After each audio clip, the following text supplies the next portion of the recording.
कृष्ण हरि जय राम कृष्ण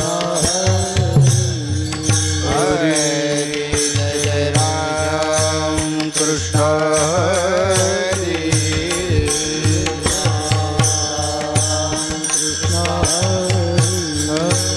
हरि जय राम कृष्ण हरि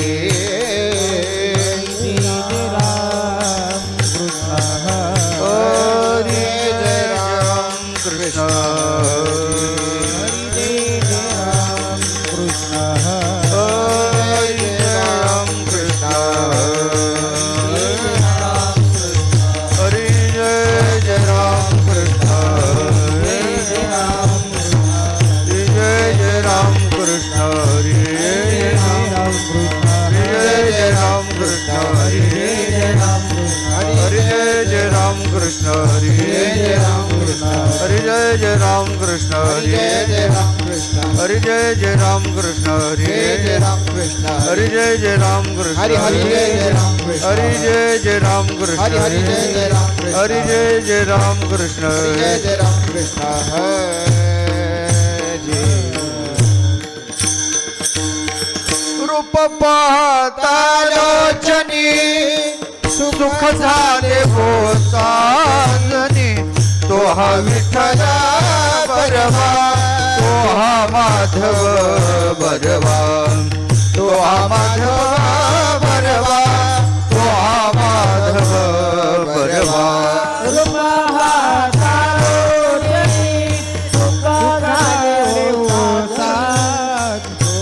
विठ्ठल बरवा तो हा माधव बरवा तो हा माधव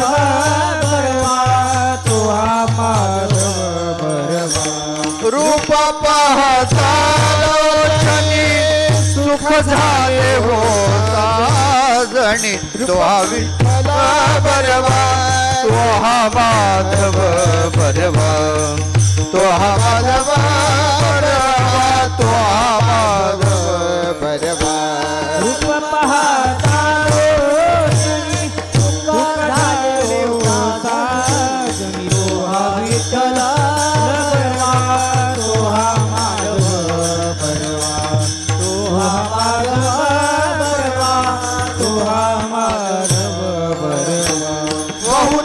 सुकृताची म्हणून विठ्ठली तो हा विठ्ठल बरवा तो हा माधव बरवा तो हा माधव बरवा तो हा माधव बरवा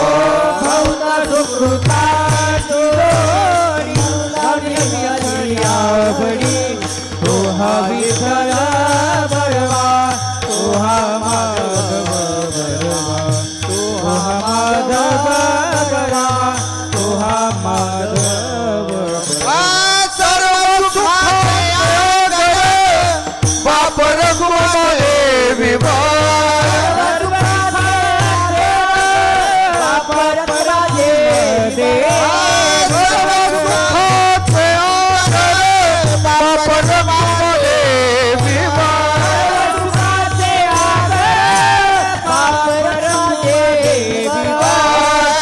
सुखाते आगर बाप रखुमा देवी तो हा विठ्ठल बरवा तो हा माधव बरवा तो हा माधव बरवा तो हा माधव बरवा सर्व सुखाचे आगर बाप रखुमा देवी तो हा विठ्ठल बरवा तो हा माधव बरवा तो हा माधव बरवा तो हा माधव बरवा जय जय राम कृष्ण हरे राम जय जय राम कृष्ण हरे राम कृष्ण जय जय राम कृष्ण हरे राम कृष्ण हरे जय जय राम कृष्ण हरे राम जय जय राम कृष्ण हरे राम जय जय राम कृष्ण हरे जय जय राम कृष्ण हरे जय जय हरी जय जय राम कृष्ण हरी जय जय राम कृष्ण हरी जय जय राम कृष्ण हरि जय जय राम जय जय राम कृष्ण हरि जय जय राम जय जय राम सकळ ही तीर्थे निवृत्तीचे पाये सकळ ही तीर्थे निवृत्तीचे पाये सकळ ही तीर्थे निवृत्तीचे पाये सकळ ही तीर्थे निवृत्तीचे पाये तिथे बुडी देई माझे मना माझे बघ किती तुला दोघी माझे बघ सकळ ही तीर्थे निवृत्तीचे पायी सकळ ही तीर्थे निवृत्तीचे पायी तिथे बुडी देई माझे मना तिथे नवी मागे बडा आता मी न करी भ्रांतीचे भ्रमण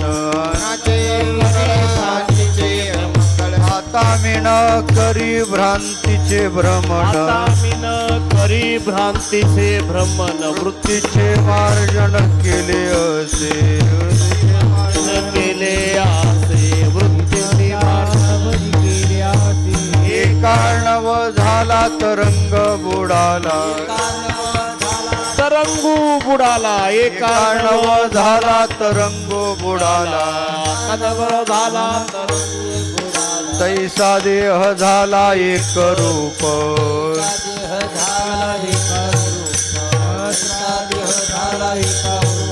आता मी न करी भ्रांतीचे भ्रमण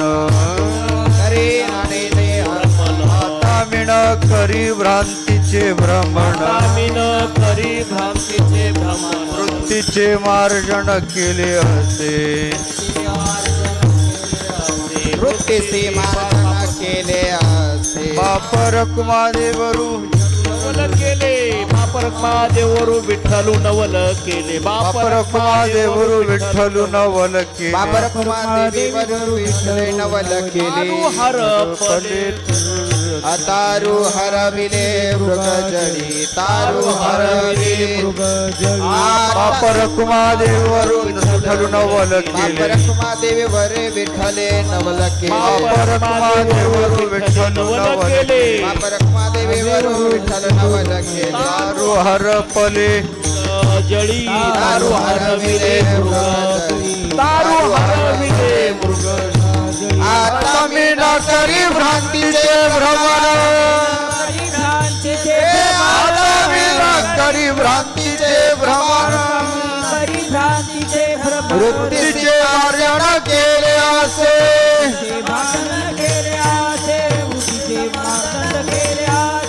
विठोबार कुमाये जय जय विठोबार कुमाये विठोबार कुमाये विठोबार कुमाये विठोबार कुमाये विठोबार कुमाये विठोबार कुमाये विठोबार कुमाये विठोबार कुमाये विठोबार कुमाये विठोबार कुमाये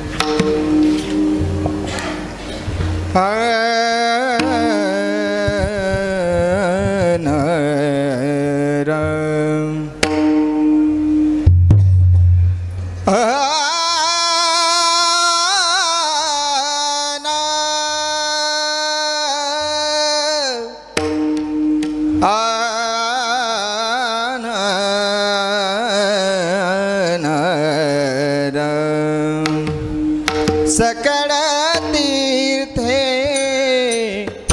निवृत्तीचे पायी सकळ तीर्थे निवृत्तीचे पायी सकळ तीर्थे निवृत्तीचे पायी सकळ तीर्थे निवृत्तीचे पायी सकळ तीर्थे निवृत्तीचे पायी सकळ तीर्थे निवृत्तीचे पायी सकळ ही तीर्थे निवृत्तीचे पायी सकळ ही तीर्थे निवृत्तीचे पायी तेथे बुद्धी देई माझ्या मना तेथे बुद्धी देई माझ्या मना आता मी न करी भ्रांतीचे भ्रमर आता मी न करी भ्रांतीचे भ्रमर ते बुडी देई माझ्या मना ते बुडी देई माझ्या मना आता मी न करी भ्रांतीचे भ्रमण आता मी न करी भ्रांतीचे भ्रमण सकळ तीर्थे निवृत्तीचे पायी सकळ तीर्थे निवृत्तीचे पायी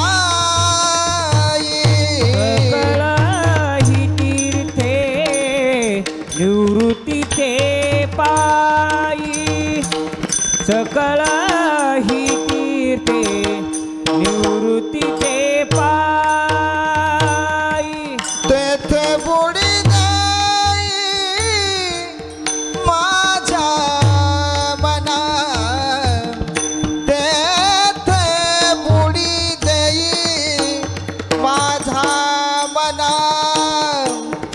आता मी न करी भ्रांतीचे भ्रमर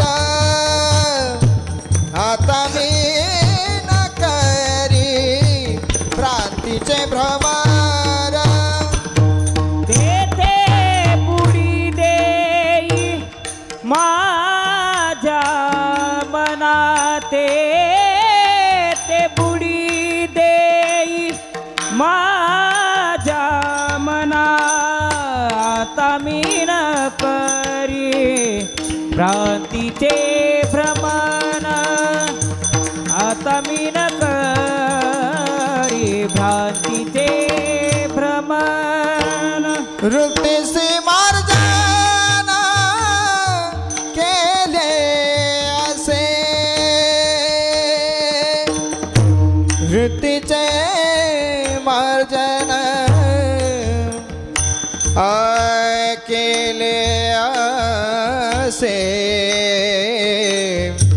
असे केले असे वृत्तीचे मार्जन केले असे केले असे केले असे हे वृत्तीचे मार्जन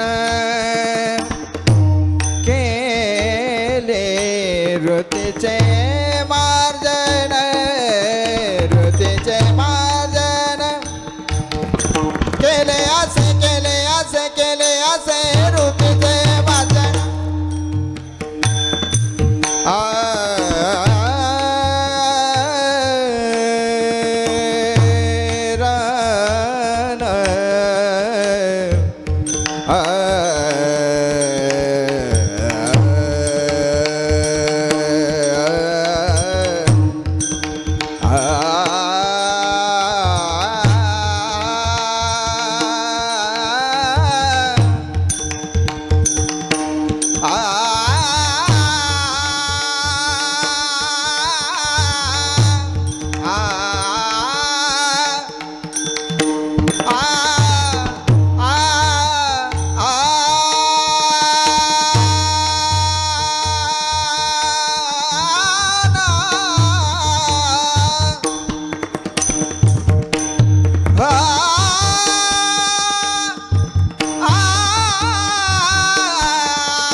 से केले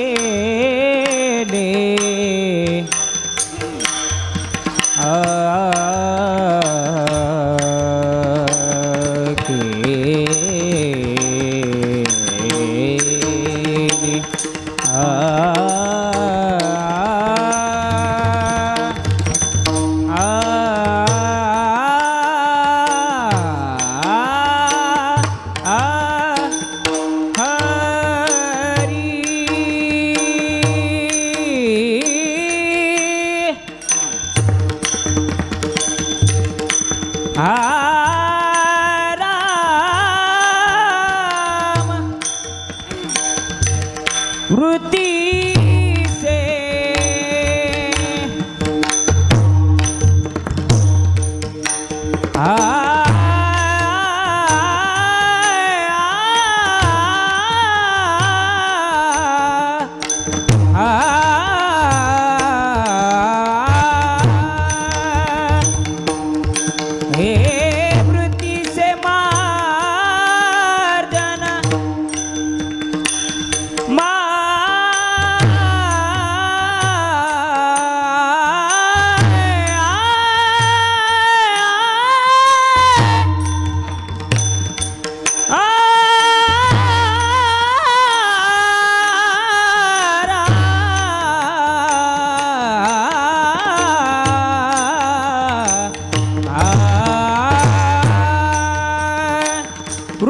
से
सकळ ही तीर्थे निवृत्तीचे पायी, सकळ ही तीर्थे निवृत्तीचे पायी, तिथे बुडी देई माझे मना।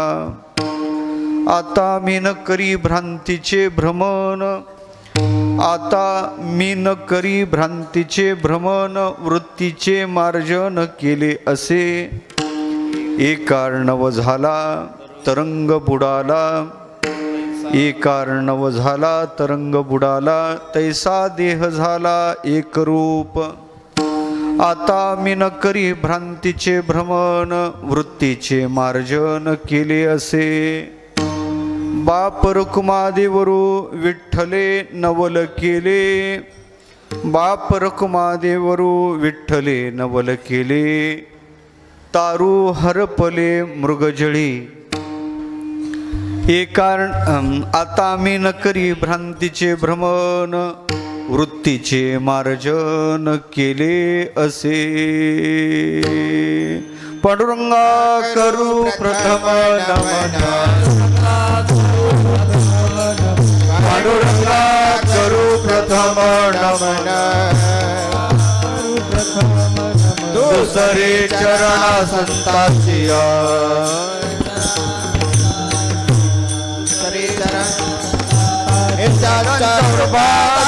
कथेचा विस्तारू, कथेचा विस्तारू, बाबाजी सद्गुरुदास, बाबाजी सद्गुरुदास, बाबाजी सद्गुरुदास. श्री विठ्ठलम सुकरुणार्णवमाशुतोषम, दिनेष्टपोषणं मगसहन्ति सिन्धुशोषं. श्री रुक्मिणी मतिमोषं पुरुषं परन्तं, वन्दे दुरन्तचरितं हृदि सञ्चरन्तं. ज्ञानेशो भगवान् विष्णु, निवृत्तिर्भगवान् हरः, सोपानो भगवान् ब्रह्मा, मुक्ताख्या ब्रह्मचित्कला. कथं यातोऽसि वैकुण्ठं, मानवं देहमत्यजन्. तुकाराम महासाधु कृपया ज्ञापयस्व मां. सम्पाद्य ज्ञानञ्च विधाय भक्तिं, विलोकितो येन समाधिराजः. वैराग्यवन्तं सुविचारयुक्तं, नमामि जोगं शिरसा गुरुं तं विठ्ठल.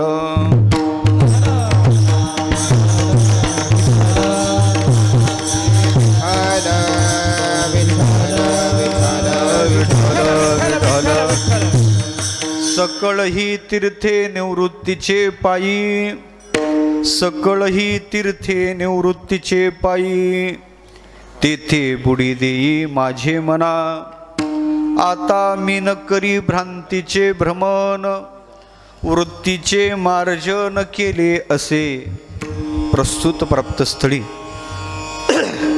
प्राप्त संगी कीर्तन रूपी सेवेकरता निवडलेला अभंग विश्वमाऊली भगवान ज्ञानोबाराचा 4 चरणाचा आणि गुरुकृपेनं आपल्या जीवनात प्राप्त झालेल्या अवस्थेचं चिंतन सांगून गुरुचं सामर्थ्य काय प्रतिपादन करणारा अभंग आहे. विठ्ठल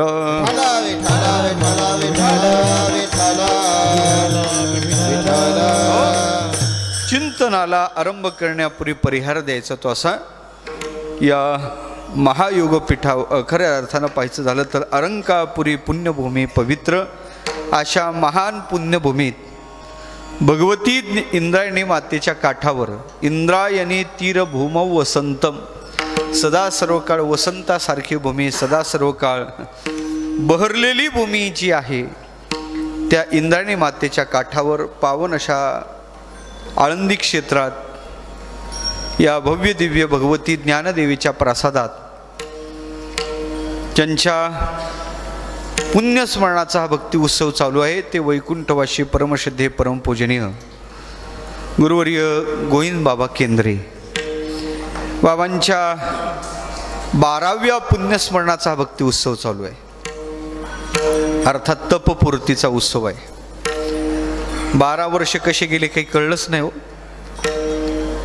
कसं आयुष्य निघून जात काही कळत नाही. आयुर नश्यती प्रतिदिनम याती क्षयो यौवनम प्रत्यायंती गतः पुनर्न दिवसा कालो जगद्भक्षकः लक्ष्मी स्तोय तरंग भंग चपला विद्युच्चलम जीवितम. आचार्य बोलतात कालो जगद्भक्षकः, काल जगाचं भक्षण करत आहे आयुष्य हातातून निघून चाललं, जशी वाळू हातात धरावीन कधी निघून जाईल सांगाय जमत नाही, तसं आयुष्य निघून जात आहे.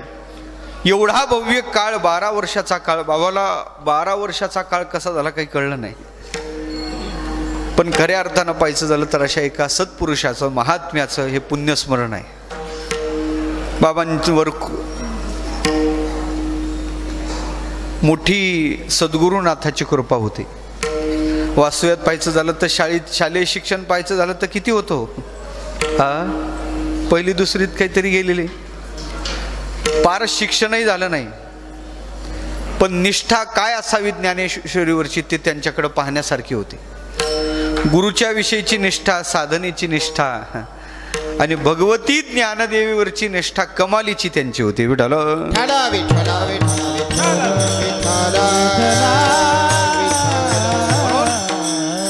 एका महापुरुषाचं पुण्यस्मरण सगळी भक्त मांदियाळी एकत्र येऊन गोड अशा प्रकारचं पुण्यस्मरण आमचे हरिभक्तीपण आदरणीय विष्णू महाराज केंद्रे, आदरणीय आमचे भास्कर अण्णा असतील, यांच्या कृपेतून त्यांच्या मार्गदर्शनात चालू असणारा भक्ती उत्सव, जे जे बाबांच्या सहवासात असणारी सगळं भक्त मांदियाळी, आदरणीय आमचे महाराज नवले महाराज आहेत, आमचे काजगुंडे महाराज आहेत, आमची ही सगळी मांदियाळी ज्यांना बाबांचा परिसस्पर्श झाला ती सगळी मंडळी सगळी आज इथं उपस्थित आहेत. एक एका ते काय गणू अपार आहे. सर्वांच्या विषयी अंतःकरणात आदरभाव प्रकट करतो. आमचे पिंगळे महाराज आहेत, मुंडे महाराज आहेत, सगळी मंडळी, आमच्या वारकरी शिक्षण संस्थेचे साधक मांदियाळी, अंडील महाराज असतील, अजय महाराज आहेत, इकडं काय नाव,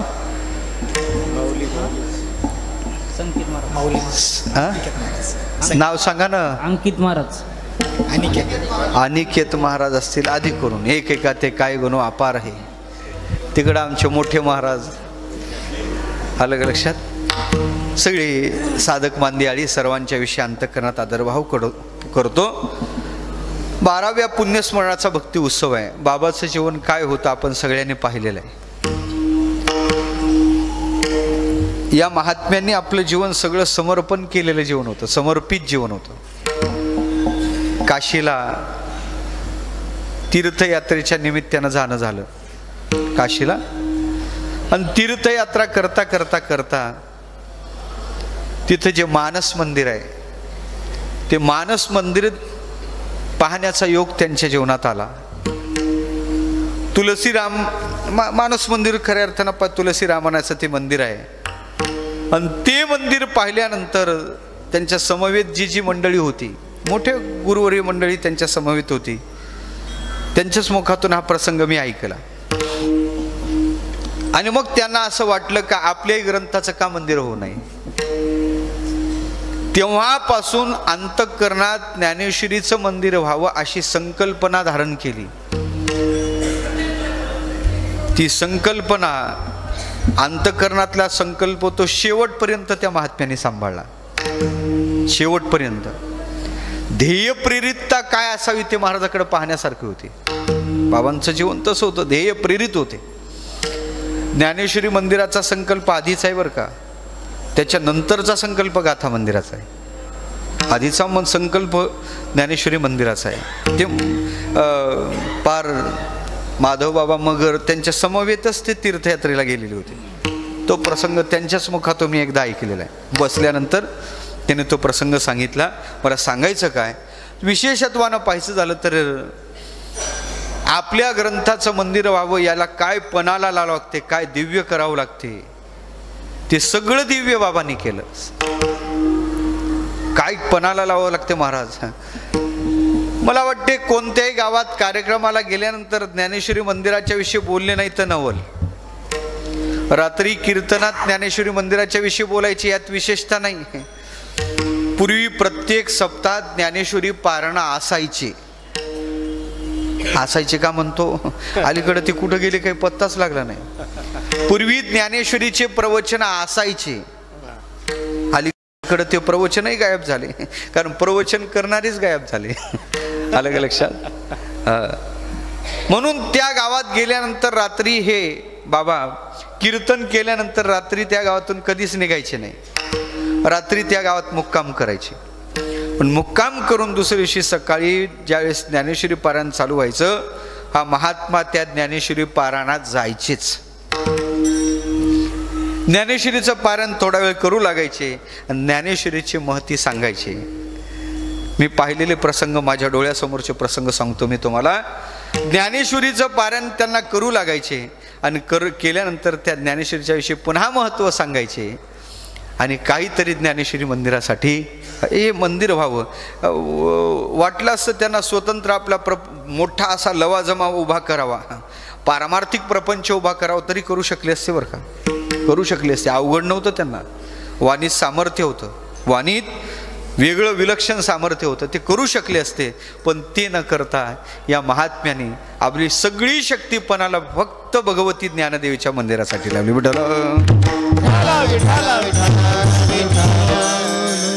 आपला वैयक्तिक लवाजमा किती वाढू शकले असते.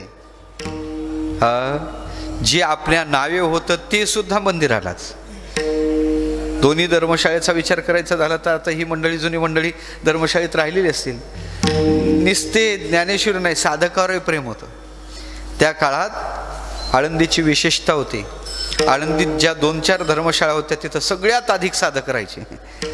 त्यात केंद्रीय महाराज धर्मशाळा, देवीदास धर्मशाळा, त्याच्या पलीकडं उमरेकर धर्मशाळा. या धर्मशाळा म्हणजे साधकाचं वसतिस्थानच होतं महाराज. हा गोपाळ पुरा गजबजलेला होता. या धर्मशाळेनं साधक राहायचे आणि विशेषतः त्या साधकावर पुत्रवत प्रेम करायचे महाराज. पुत्रवत आपल्या मुलासारखं प्रेम करायचे. कधीच त्यांच्या अंतःकरणात तो अपभार भाव कधी प्रवेशितच झाला नाही. असं निखळ जीवन, सहज आणि सरळ जीवन पूजनीय बाबांचं होतं.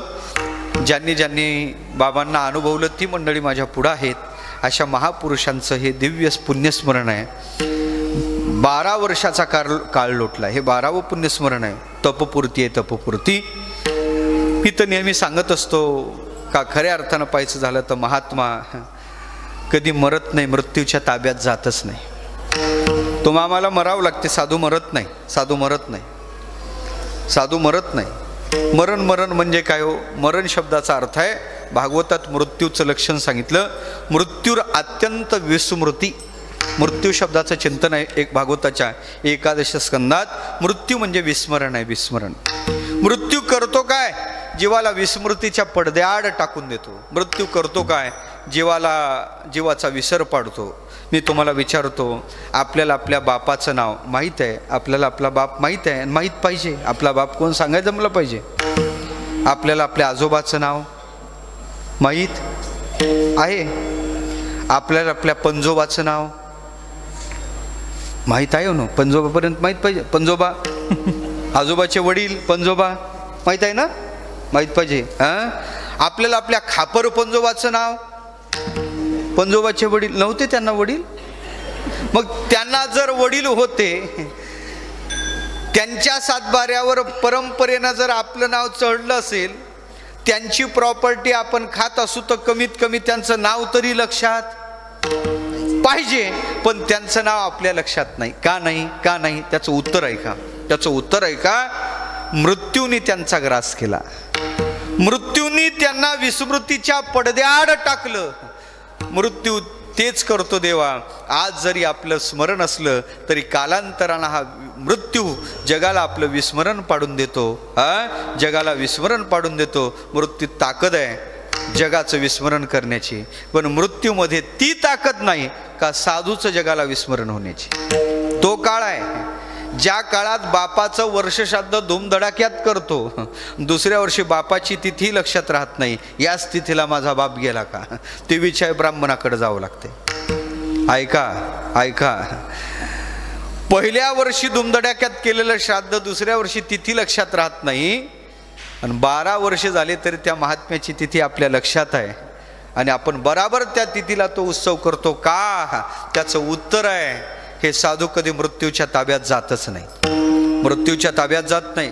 म्हणून तर आमचे तुकोबार म्हणतात, जगाला जो काळ भक्षस्थानी ठेवतो ना, त्या काळाच्या डोक्यावर आम्ही पाय जगा काळ खाये आम्ही माथा दिला पाय, आम्ही माथा दिला पाय, आम्ही माथा दिला पाय. जगा काळ खाय आम्ही माथा दिले पाय, आम्ही माथा दिले पाय, आम्ही माथा दिले पाय. जगा काळ खाये आम्ही माथा दिला पाय, माथा दिला पाय, आम्ही माथा दिला पाय. जगाला जो काळ भक्षस्थानी ठेवतो, त्या काळाच्या डोक्यावर आम्ही पाय दिले. तुका जगा काळ खाय आम्ही माथा दिले पाय. जिंकोनिया काळा वरी गेले भूमंडळ. काळावर विजय प्राप्त केला, विजय प्राप्त केला. जो काळ जगाला नेतो ना देवा, साधूकडे येत नाही. म्हणून त्यांचं पुण्यतिथी, पुण्यतिथी त्यांचीच करावी. जे मरतात त्यांचे करू नये. मरतात त्यांचं श्राद्ध घालावं. मी नेहमी सांगत असतो, पिता जर पिता नसेल तर काय, पिता जर पिता नसेल तर श्रद्धा उत्पन्न होईल, आणि मग त्याचं काय करावं? श्राद्ध घालावं. श्रद्धेनं केल्या जाते ते श्राद्ध आहे, पण साधूचं पुण्यस्मरण आहे. पुण्यतिथी कोणाची करावी? जन्मतात त्यांचे नाही, मरतात त्यांचे नाही. जन्माला येऊन जन्माची निवृत्ती करतात, मरून मृत्यूला मारतात, आणि स्वरूपानं जे उरतात त्यांचे पुण्यतिथी. पार्था ऐसी निपरी जो जन्मेची जन्मनिवारी, मरणे मृत्यू मारी आपण उरे. मरणे जन्माला येऊन जन्माची निवृत्ती करतात, मरून मृत्यूला मारतात, आणि स्वरूपाने जे उरतात त्यांची पुण्यतिथी. साधू कधी मरत नाही, त्यांना गती अगती नाहीच. गती अगती नाही साधूला. पाप केला तर अधोगतीला जातो, पुण्य केलं तर ऊर्ध्वगतीला जातो. काही अगतीला पुन्हा जन्माला येतात, पण यांचं काहीच नाही. पुण्यतिथी त्यांची, जे ज्यांच्या प्राणाला गती नाही ना, अगती नाही, म्हणजे मग त्यांच्या प्राणाचं होते काय? पुण्य केलं तर गती भेटते, स्वर्गाला जातो, ब्रह्मलोकाला जातो. शतमख संपत्ती स्वर्गीची ह्या, शत एक जन्मा जन्मोनी ब्रह्मकर्मा करीतोचे ब्रह्मा नोहे, तिकडे जातो. याला गती म्हणावी, प्राणाला गती भेटली. पाप केलं नरका जावे जाणे तरी पापे आचरावी, कथा न करावी विठोबाची. नरकाला जाण्याची वाट आहे, अधोगतीला जाण्याची. यांच्या प्राणाला गती नाही ना, अगती नाही. मग यांचं झालं काय? झालं काय? ब्रह्मसूत्रात सूत्र आहे. ब्रह्मसूत्र सांगते यांच्या प्राणाला गती नाही, अगती नाही. होते काय यांच्या प्राणाचं? होते काय? नतस्य प्राणाः उत्क्रामन्ते भवती अत्रैव समविलीयन्ते. यांचे प्राण उत्क्रामंतित होतच नाहीत, मग इथं असणाऱ्या चैतन्यात ते विलीन होऊन चैतन्य रूपाला प्राप्त होतात. अत्रैव समविलीयन्ते, इथं ते विलीन होऊन जातात. आणि मला वाटते आशे जे असतात त्यांची पुण्यतिथी, बाबांची पुण्यतिथी का? नतस्य प्राणाः उत्क्रामन्ते भवती. आणि माझे असं मत आहे, प्रामाणिक मत आहे, ते कुठं गेलेच नाही. नाही जातो कुठे, येतं फिरून या. कुठं जायचं नाही, यायचं नाही. मग ते आहेत कुठं? या ज्ञानेश्वरी मंदिरातच आहे. त्या भाव म्हणे का मरणे, तुका म्हणे का मरणे सरे,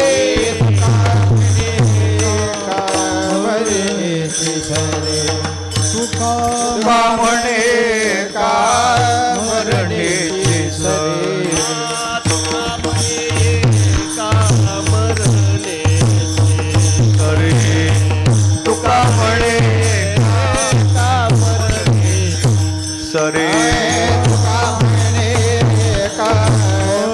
मरणेची सरे तुका म्हणे का मरणेची सरे उत्तमाची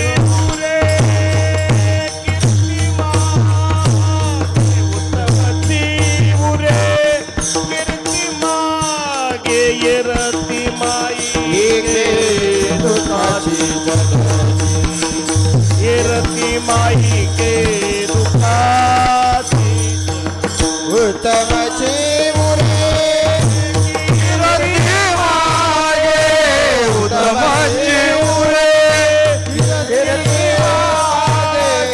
रती माई के दुखाची जनिते रती माई के दुखाची जन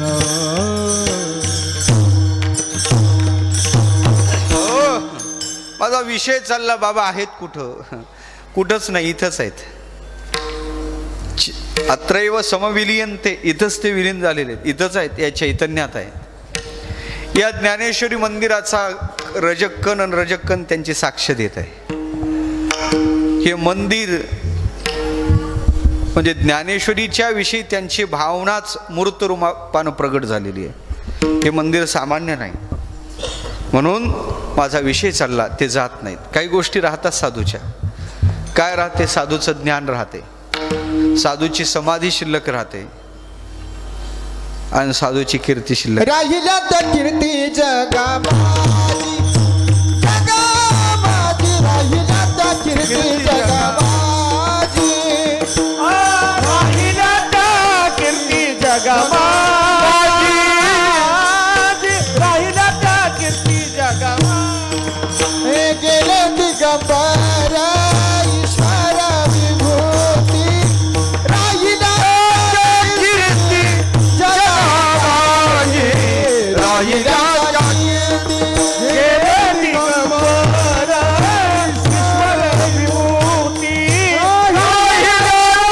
विभूती जगामाजी राहिल्या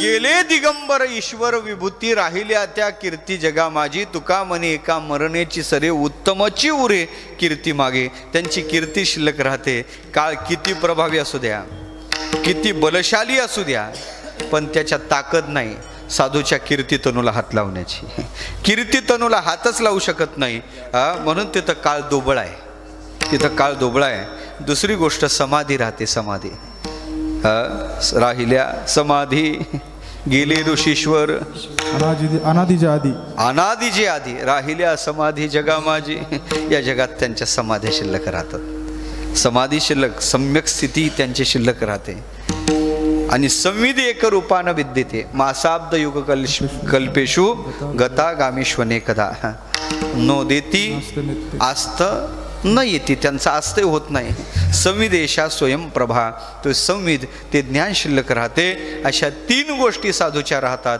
मला वाटते बाबा तिन्ही दृष्टीने इथं आहेत कोणकोणत्या दृष्टीनं समाधीच्या रूपानं आहेत कीर्तीच्या रूपानं सर्वत्र कुठेही जाला लोक सांगतात कीर्तन करण्याची सुद्धा हातोटी होती बरं का त्यांची कीर्तने फार गोड व्हायची गोड कीर्तन होते एक वेगळंच कौशल्य त्यांचं होतं वास्तव्यात पाहायचं झालं तर शाळेत न जाणारा महात्मा एवढा न्याय काही त्यांच्या ते कीर्तनात ते त्यांच्या पंचाव्याचा न्यायाचा विचार किती गोड मांडलेला आहे याचा ते मांडायचे याचा अर्थ असा होता हे स्वयंभू म्हणून हे ज्ञान शिल्लक राहते साधूचं ज्ञान शिल्लक राहते कीर्तन मालिका लिहिल्यात ना 3 कीर्तन मालिका आहेत मला वाटतं पहिले 4 होत्या ना त्या 4 कीर्तन मालिका बाबांनी काढल्यात अशा प्रकारचे त्या रूपानं ज्ञान रूपानं ते शिल्लक आहे कीर्ती रूपानं समाधी रूपानं शिल्लक आहेत अशा महात्म्याचं हे पुण्यस्मरण आहे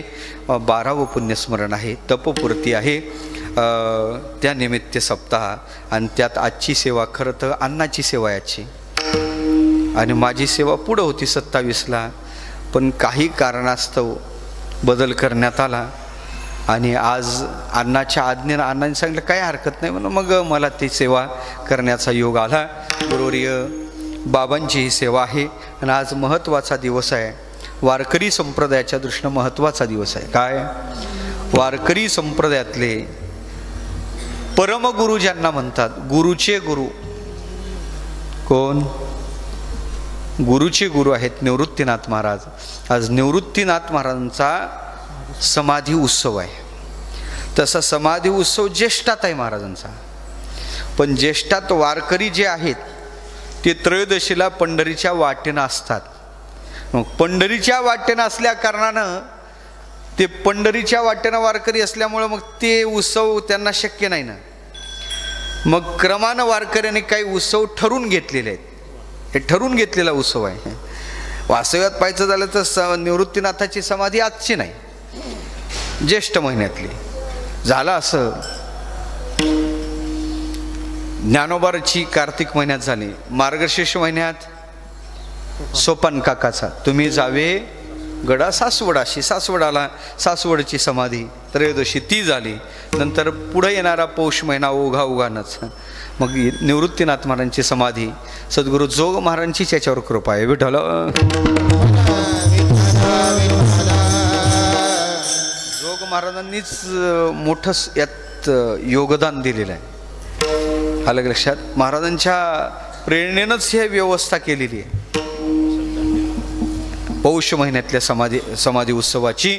म्हणून आज ही तशी वारी, वारकऱ्यांची वारी. सगळे वारकरी त्र्यंबकला जातात आणि आपल्याला मग जाणं शक्य नाही. तर मग आपण खऱ्या अर्थानं पाहायचं झालं तर तसं नाही जाणं शक्य आहे शरीरानं. पण आपल्याला 3 शरीर आहे. कोणकोणते? स्थूल, सूक्ष्म आणि कारण. मला वाटते स्थूल शरीराला मर्यादा आहेत आणि त्याला पारतंत्र्य आहे जाण्यासाठी. कशाचं पारतंत्र्य आहे? ते स्वतंत्र नाही ना, त्याला गाडी पाहिजे. पायी जायचं म्हणलं तरी कालाचं व्यवधान लागते. मग ते कालाच्या व्यवधानानं आम्हाला तितके दिवस भेटत नाही, मग जाणं शक्य नाही. मग आणखीन एक आपल्याला व्यवस्था आहे संत वाङ्मयात. कोणती? आपल्याला सूक्ष्म शरीराने जायचं जमते, मनानं कुठेही जायचं जमते. आत्ता बद्रीनाथला जायला जमल का नाही हो? गेलं आलं बद्रीनाथचं दर्शन घेऊन आलं. आता महाकुंभ चालू आहे 144 वर्षानं. कुठं? प्रयागला चालू आहे. जायचं का तुम्हाला? जायचं? गेलं प्रयागमध्ये महाराज. मोठमोठे आखाडे पाहिले. हातवर केलेला साधू भेटले का नाही तुम्ही त्याला? आठवा. गेलं मन तिथं त्या साधूपर्यंत. एकानं 35 वर्ष आंघोळ नाही केली त्याही महात्म्याच्या दर्शनाला. काय साधन आहेत देवताने बिचाऱ्यांच्या. महाराज आपण 2 दिवस स्नान नाही केलं तर आपल्याला करमत नाही. खरं सांगायचं झालं तर आपल्या देहाची दुर्गंधी सुटते. पण विशिष्ट काहीतरी ध्येय, काहीतरी देवाकडे नवस केला बिचाऱ्याने. 35 वर्ष स्नानच केलं नाही. किती वर्ष? 35 वर्ष स्नान केलं नाही तरी अंगाची काही दुर्गंधी सुटत नाही. गेलं तिथं त्यांचं दर्शन घेऊन आलं. आता पुढं कुठं जाता? पुढं नागा आखाडा आहे. त्या नागा आखाड्यात गेले. तिथं वेगळे साधू आहेत तपश्चर्या करणारे. हे सगळे महात्मे यांचं दर्शन घेतलं आणि या सगळ्यांचं दर्शन झालं. प्रयागचं स्नान झालं, विनी माधवाचं दर्शन झालं, अक्षयवटाचं दर्शन झालं आणि तिथून इथं आलं. झालं प्रयागचं कुंभ. विठ्ठल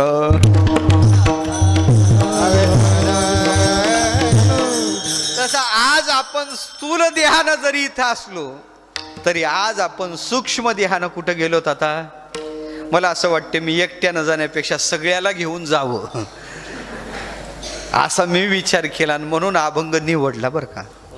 निवडला म्हणजे येता येता निवडला. येते वेळेस निवडला. पाहत पाहत आलो आणि नंतर चरण पाठ झाले. आलं लक्षात? हा पाठ केला नाही, पाठ झाला. केला म्हणल्यावर सायास लागते, करायला सायास लागते. झाला. सकळई तीर्थे निवृत्तीचे पायी तेथे बुडी देई माझ्या मना.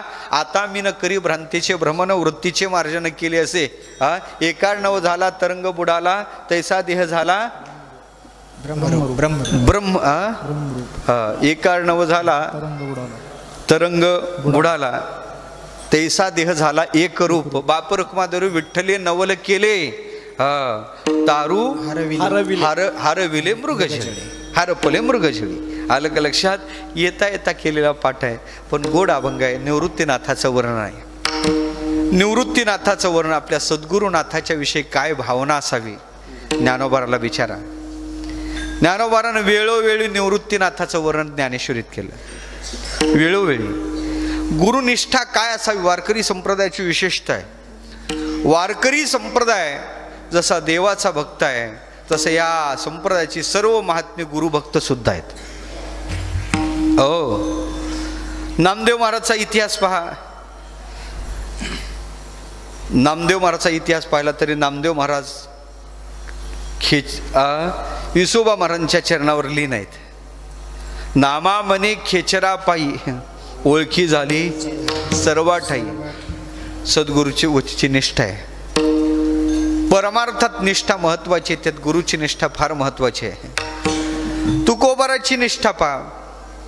सद्गुरुनाथ भेटले. कुठे भेटले? मानियला स्वप्नी गुरुचा उपदेश. स्वप्नात गुरुजी भेटले आणि गुरुजीनं सेवा म्हणून मागितलं. भोजना मागती तुप पावशेर. तुकोबाराय खंत व्यक्त करतात, मी तेवढी सुद्धा गुरुजीची सेवा करू शकलो नाही. का नाही? हा सगळा वृत्तांत स्वप्नात घडला, म्हणून त्या स्वप्नात त्यांचा मला विसर पडला. पडिला विसर स्वप्ना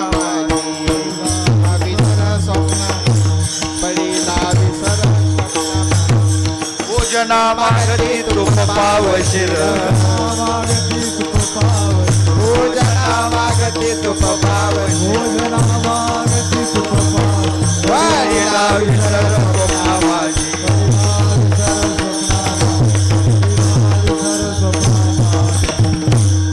अभंग पाठातला आहे, पण ते अतिपरिचयात अवज्ञा संतत गमनात अनादरो भवती होते. कधी कधी स्मरणात येत नाही. अहो, तोंडात असते प्रमाण, पण म्हणाय जमत नाही. होते कधी कधी असं होते ना, सगळ्याच होते. म्हणून सांगायचं काय, मला हे स्वप्नात घडलं. गुरुची निष्ठा आहे. तुकोबाराच्या जीवनात गुरुची निष्ठा आहे. कमालीची गुरुनिष्ठा पाहिजे झाली तर निळोबाराची पाहण्यासारखी आहे. देव आला निळोबाराला भेट द्यायला. देव आला भेट द्यायला. निळोबाराय गुरुसाठी अनुष्ठान मांडून बसले. 42 दिवसापर्यंत अनुष्ठान केलं. अनुष्ठान केल्यानंतर अन्न पाण्याचा त्याग करून गुरुच्या दर्शनासाठी 42 दिवसाचं अनुष्ठान देव पुढे आला. ओ निळोबाराय डोळे उघडा, मी देव आहे. देव आलो, मी देव आलो, देव आलो. ते तुला कोण बोलवलं इथं? येथे तुझं लागी बोलाविले कोणी. येथे तुझं लागी बोलाविले कोणी. तुझा लागी बोलाविले कोणी. तुझा लागी बोलाविले कोणी. पार्थिला वाचोनी आलसी का. पार्थिला वाचोनी आलसी का. येथे तुझं लागी बोलाविले कोणी. येथे तुझं लागी बोलाविले कोणी.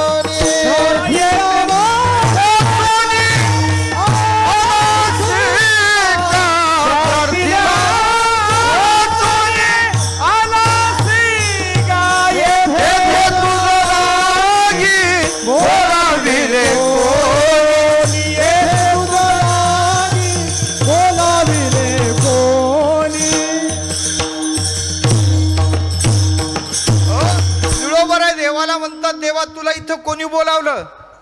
माझ्यावर काही संकट आलं नाही म्हणून मी तुला बोलावलं नाही. शेवटी तुकोबा निळोबाराने शेवटी सांगलं, निळा म्हणे आम्ही नोळखोची देवा.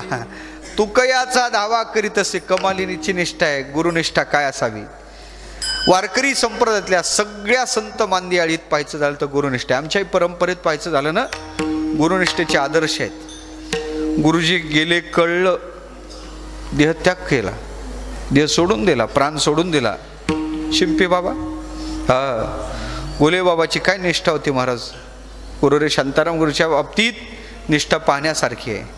गुरुरे प्रातोसने वैकुंठवाशी मामाची जोग महाराजच्या विषयी असणारी निष्ठा पाहण्यासारखी आहे. नथुसिंग बाबाची गुरुरे मारुती महाराज गुरुवांच्या विषयी असणारी निष्ठा पाहण्यासारखी आहे. गुरुची निष्ठा महत्त्वाची आहे. परमार्थात निष्ठा पाहिजे. किती निष्ठा पाहिजे? गुरुचं वाक्य आज्ञा गुरुनाम हे विचारण्या. गुरुने आज्ञा केली ना, विचार न करता त्याचं अनुकरण केलं पाहिजे. सेवके करावे सांगितले काम, सेवके करावे सांगितले काम, सेवके करावे सांगितले काम, सेवके करावे सांगितले त्यासी होतो पण कामाला, त्यासी होतो पण कामामधुवणी अभाव. सेवके करावे सांगितले काम, सेवके करावे सांगितले सेवके करावे सांगितले काम, सेवके करावे सांगितले त्यासी होतो पण कामाला, देऊ तुला कामाये, देऊ तुला कामाये. हे शिष्याचं कर्तव्य आहे. खऱ्या अर्थानं पाहायचं झालं तर त्याची निष्ठा असली पाहिजे. सेवके करावे सांगितले काम, सांगितलेलं काम, त्यांची आज्ञा ब्रह्मैव गुरुरूपेण अवतिष्ठते असं सांगितलं. काय? ब्रह्मच गुरुरूपानं अवताराला आलेले असते. गुरु म्हणजे कोणी शरीर असं नाही त्याचा अर्थ. त्या कामतानी त्यांनी लिहिलेला जो ग्रंथ आहे त्यात गुरुकडे पाहण्याची दृष्टी 2-3 पद्धतीनं सांगितली. गुरुच्या ठिकाणी जर काम दिसत असेल तर समजायचं तो त्यांच्या स्वरूपाच्या ठिकाणी नाहीच. पण उपाधीत जरी तो काम दिसत असेल तर गुरु पाराशराचा अवतार आहे समजायचं. गुरुच्या ठिकाणी जर क्रोध दिसत असेल तर समजायचं गुरु दुर्वासाचा अवतार आहे, गुरु दुर्वास ऋषीचे अवतार आहेत. गुरुच्या ठिकाणी लोभ नावाची वृत्ती दिसत असेल तर गुरु वामनाचा अवतार आहे असं समजायचं. असं त्यांनी तिथे सांगितलेलं आहे. वास्तव्यात पाहायचं झालं तर गुरुतत्वाच्या विषयी अंतःकरणात अनन्य भाव पाहिजे, निष्ठा पाहिजे. आणि ही निष्ठा त्या संतांच्या अंतःकरणात आहे. ज्ञानोबाराच्या अंतःकरणात कमालीची गुरुनिष्ठा आहे. कमालीची गुरुनिष्ठा. किती गुरुनिष्ठा आहे? ज्ञानोबाराय सांगतात, जोपर्यंत शरीर आहे तोपर्यंत मी माझ्या गुरुची सेवा करील, यात विशेषता नाही.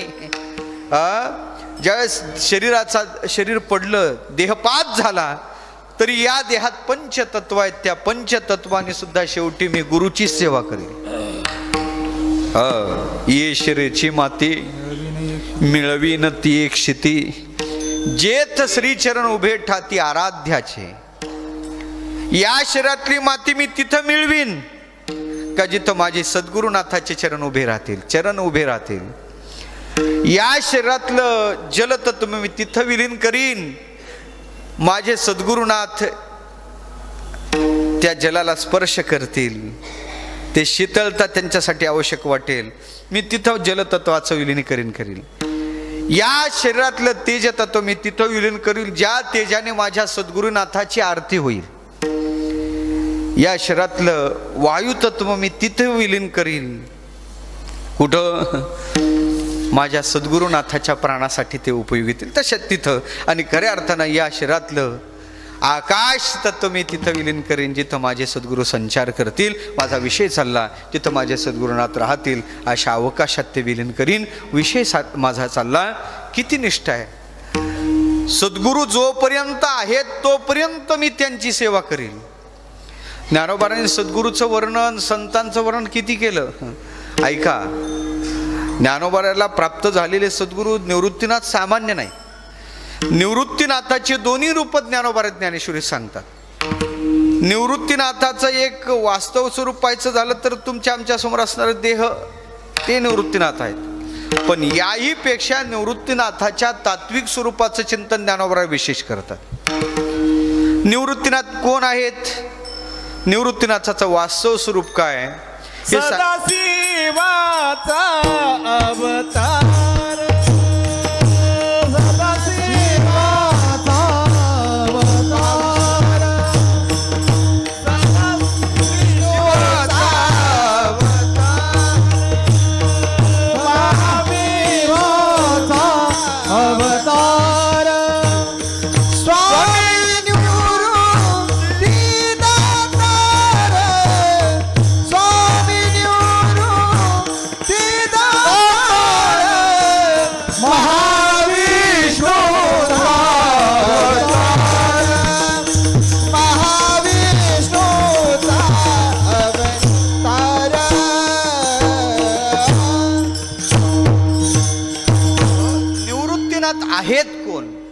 निवृत्तीनाथाचं सोपपाधिक वर्णन नाही जास्त केलं, निरुपाधिक वर्णन जास्त केलं.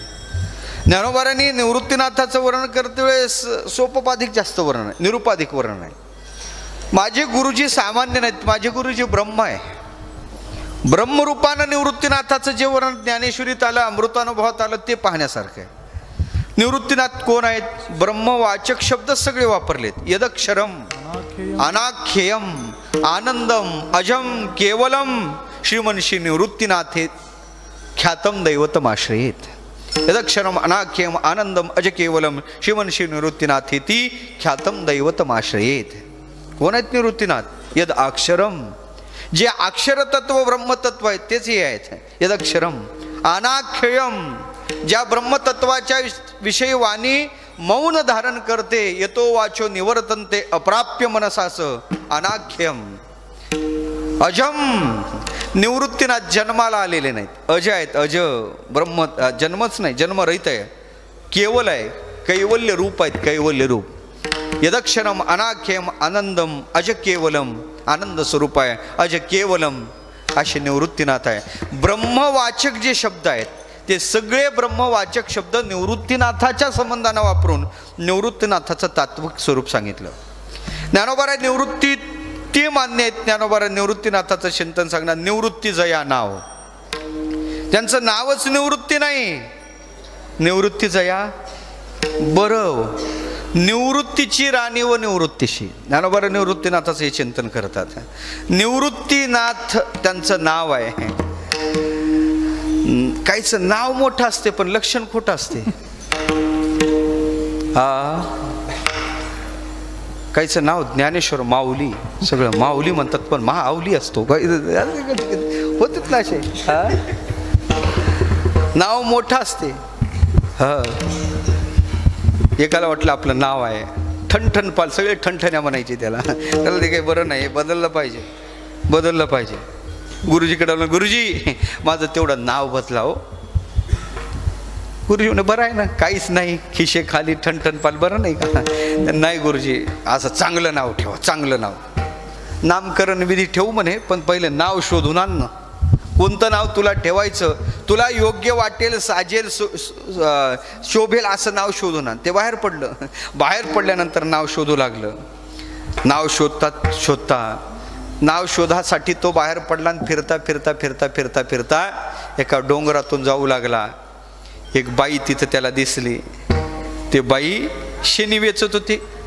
ढोरं गुरं फिरतात आणि ते शेण पडते, त्या शेणी, ते शेणी ती उचलत होती. तिच्याजवळ आला. म्हणे मावशी काय करता? म्हणे बाबा गौऱ्या वेचतो ना. म्हणे तुमचं नाव काय? म्हणे माझं नाव ना लक्ष्मी आहे. म्हणे लक्ष्मीबाई, लक्ष्मीबाई. म्हणे नाव लक्ष्मीबाई, करते काय शेणी? गौऱ्या उचलते. त्याला बरं वाटलं नाही. पुढं आला आणि पुढं आल्यानंतर शाळा भरलेली होती. शाळेच्या दारात एक जण बसला होता, असं कटोरं ठेवलेलं, बसलेला. म्हणे नाव काय तुमचं बाबा? म्हणे माझं नाव ना धनपाल, धनपाल. माझं नाव काय? धनपाल, धनपाल. धन सांभाळणारा. आणि करतो काय? भीक मागतो. बरं नाही वाटलं त्याला. पुढं आला. राम नाम सत्य हे, राम नाम सत्य हे. म्हणे कोण गेलो? म्हणे आमच्या गावातले अमरसिंग गेलेत. कोण गेलं? अमरसिंग. अमर त्याला म्हणतात जो कधी मरत नाही. म्हणे अमरसिंग मेले, त्याची प्रेतयात्रा आहे. अमरसिंग मेले. ती विचार डोकत धरून बसलं. एकाचं तरी नाव सार्थ आहे का? लक्ष्मीन करते काय? गौऱ्या वेचते. नाव धनपाल मागतो काय? भीक मागतो. आणि खऱ्या अर्थानं पाहिजे तर नाव अमरसिंगनं मरतो. त्यानं ते तिथं बसून दोहाच तयार केला. लक्ष्मी तो गौऱ्या बेचे, भीक मागे धनपाल. अमरसिंग तो मर गई बरा बेचारा ठणठणपाल. बरं आहे आपलं म्हणे नाव, आपलंच नाव बरं आहे. हे काही कामाचं नाही. व्यवहारातले नाव काय करे तो? पोटासाठी वेचीच ने तोही म्हणे राजा मी. ते लाह्या भासते ना, त्याचं नाव काय? भरजा नाव लक्ष्मण. त्याला लक्ष्मण म्हणतात. लक्ष्मण कोणाला म्हणतात? ज्याचं लक्ष्याच्या ठिकाणी मन आहे, परमतत्वाला सोडून ज्याचं मन जात नाही. आणि त्याला सुद्धा अहो जाऊ द्या ना. आमच्याकडं ते स्वयंपाक करतात. काय म्हणतात तुमच्याकडे, काय म्हणतात? नाही हा नाही, कुक नाही म्हणत. हा काय म्हणतात त्याला? हा त्याला पंडित म्हणतात. तो पंडित, आलं का लक्षात? त्याला पंडित ना. मला सांगायचं काय, महाराज, काही भागात महाराज म्हणतात, काही भागात पंडित म्हणतात. त्याच्याजवळ काहीच राज नाही, पण त्यालाही महाराज. आलं का लक्षात? मला सांगायचं नाव काय खरे आहेत व्यवहारातले, काय व्यवहार? पाण्याचा पत्ता घरात नाही, नाव गंगाबाई.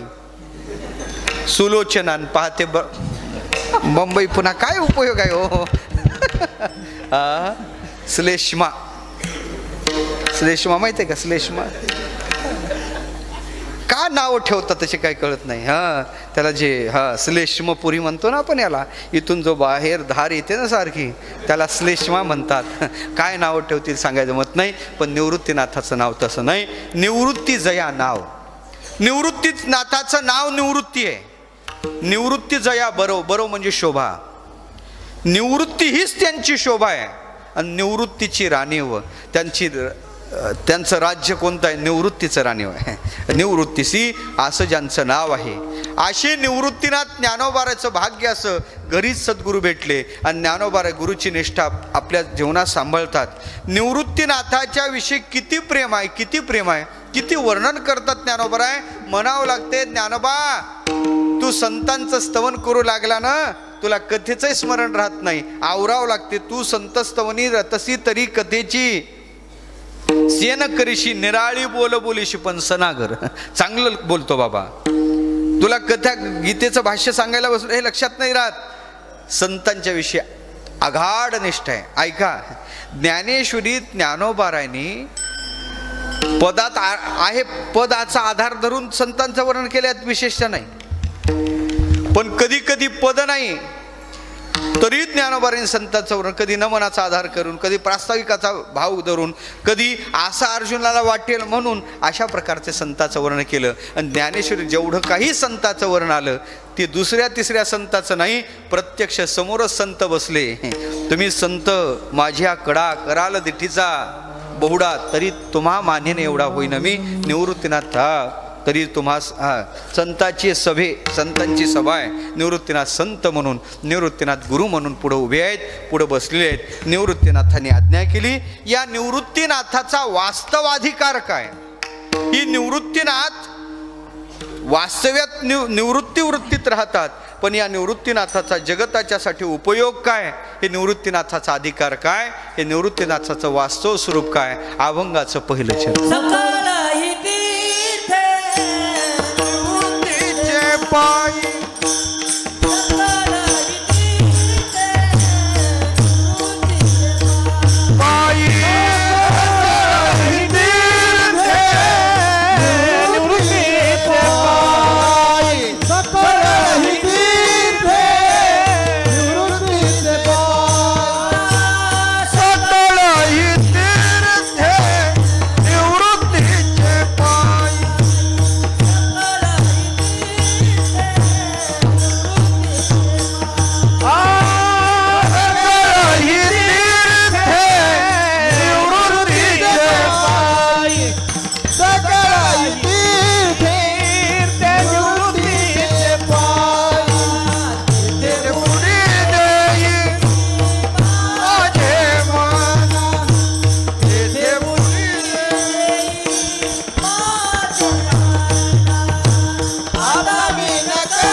पहिल्या चरणात निवृत्तीनाथाचा लौकिकातला अधिकार. इथं दोन्ही अर्थ करावेशा माझा विचार आहे. सकळ ही तीर्थे निवृत्तीचे पायी, निवृत्तीनाथाच्या चरणावर सकळ तीर्थ आहेत. त्यांच्या पायाजवळ सगळे तीर्थ आहेत. आणि दुसरा अर्थ असा करावा, निवृत्ती हे व्यक्तिविशेषाचं नाव न घेता निवृत्ती अवस्था घ्या. निवृत्ती निर्वृत्ती वृत्तीरहित अवस्था ती सगळ्याला पावन करणारी अवस्था आहे, म्हणून तिथं सुद्धा सगळे तीर्थ आहेत. दोन्ही अर्थ करा, दोन्ही अर्थानं तो अभंग लागतो. कारण पुढच्या चरणाचा विचार करायचा झाला, एकार्णव झाला, तरंग बुडाला, हे सगळे चरण लागायचे झालं तर अवस्थेनं फार चांगलं लागते. ज्ञानोबाराची विशेषता अशी आहे, ज्ञानोबाराला गुरुरूपानं प्राप्त झालेले निवृत्तीनाथ पुढं जरी असले तरी त्याही निवृत्तीनाथाचा एवढा अधिकार आहे का सगळे तीर्थ त्यांच्या चरणाजवळ आहेत. आणि दुसरी विशेषता सांगायची झाली तर ते निवृत्तीनाथ वृत्तीवरच नाहीत, ते निवृत्ती अवस्थेतच राहणारे आहेत, म्हणूनही त्याही अंगानं त्यांच्या चरणाजवळ ही सगळी तीर्थ आहे. सकळ ही तीर्थे निवृत्तीचे पायी. आता तीर्थ काय, तीर्थ कशाला म्हणते, तर ती पापादिकम यस्मात, ज्याच्या योगानं जीव पापादिकातून तरतो त्याला तीर्थ म्हणतात. अशी तीर्थ किती आहेत, सकळ तीर्थ, तीर्थ भरपूर आहेत. काही आर्ष तीर्थ आहेत, काही मानुष्य तीर्थ आहेत, काही राक्षस तीर्थ आहेत, अशी तीर्थाचे भरपूर प्रकार आहेत. किती तीर्थ आहेत सरळ सांगायचं झालं तर तीर्थ मोजण्यापेक्षा अंगावरचे रोम मोजा. रोम किती आहेत आपल्या अंगावर, अंगीचे रोमा किती किती आहेत, आपल्या अंगावर केस किती आहेत, नाही मोजले, उद्या सकाळपासून मोजायला सुरुवात करा. किती आहेत रोम आपल्या अंगावर, किती येतो महाराज, नाही मोजले, मी सांगू का तुम्हाला, 3.5 कोटी आहेत. तुम्ही म्हणाल मग कमी भरले तर आत्यंतिक निवृत्ती झाली, आणि जास्त भरले तर भरणारच नाही, तुम्ही मोजणारच नाही. विठ्ठल शास्त्र चुकीचं सांगणार नाही. शास्त्र सांगते आपल्या देहावर 3.5 कोटी रोम आहेत, आणि ऐका, त्या 3.5 कोटी रोमाच्या बुडाला एक एक छिद्र आहे, आणि त्या एका एका छिद्रात एक एक पाप बसलेलं आहे, एक एक पाप. आणि एका एका पापाच्या क्षालनार्थ ब्रह्मदेवानं या अवनी तलावर 3.5 कोटी तीर्थ तयार केलेले आहेत. आलं का लक्षात आता किती कोटी आहेत तीर्थ, 3.5 कोटी. त्या हनुमान अंकात 66,000 अब्ज एवढं त्या तीर्थाचं वर्णन केलं. त्या हनुमंतर आहेत ते सर्व तीर्थ फिरतात म्हणे. आता ऐका, हे तीर्थ जे आहेत, मग एवढे तीर्थ आहेत, एवढे तीर्थ आपण फिरलं का पापमुक्त होतो. आपण तीर्थाला का जायचं, तीर्थात गेल्यानंतर पाप निवृत्ती होते, आणि पाप गेल्यानंतर आपल्या जीवनातलं अनिष्ट जाते, पाप गेल्यानंतर आपल्या जीवनातलं दुःख जाते. आणि खऱ्या अर्थानं पाहायचं झालं तर त्याही तीर्थात गेल्यानंतर काही तीर्थात तर उडी द्यावी लागते, बुडी द्यावी लागते ना. काही तीर्थात पाप घालवते पण तिथं जीव द्यावा लागतो, काही तीर्थात मरावं लागते. तीर्थाचं विधान आहे कोणत्या तीर्थात काय करावं. गंगा पापम, आपल्या गंगेच्या ठिकाणी गेल्यानंतर तपस्तप्तम रे वातिरे मरणम जान्हवी तटे पिंडम दध्यात गया शिरे, असं तीर्थाचं महात्म्य सांगितलेलं आहे. पिंडदान करायचं झालं तर गयेला करा, तप करायचं झालं तर रेवेच्या काठावर नर्मदेच्या काठावर या. मरणम जान्हवी तटे, मरायचं झालं तर गंगेच्या काठावर या. कोणत्या तीर्थात, हे तीर्थ करतात काय, पाप घालवतात. एवढं सरळ सरळ सांगतो, तीर्थ पाप घालवतात. आणि पाप घालवण्याचं काम तीर्थाचं महत्वाचं. पण एक सांगू का, तीर्थ पाप घालवतात वरस, आतलं नाही घालवत. मनसंकल्पाची पापे न जाती तीर्थाची या बापे. तीर्थाकडून नाही, तीर्थाच्या बापाकडून जात नाही. मनातलं पाप तीर्थाच्या बापाकडून जात नाही. पाप, आणि ऐका ना, तीर्थ पाप घालवतात पण पाप करण्याची वासना नाही घालवत. आणि पाप करण्याची वासना जर कोण घालवत असतील तर संताकडे आल्यानंतर त्या वासनेचं बीज आहे अज्ञान. ते अज्ञान त्या संतांचे रजकन आपल्याला प्राप्त झाले का लगेच निवृत्त होते. संत चरणा रज लागता सहज, वासनेचे बीज जळून जाय, वासनेचे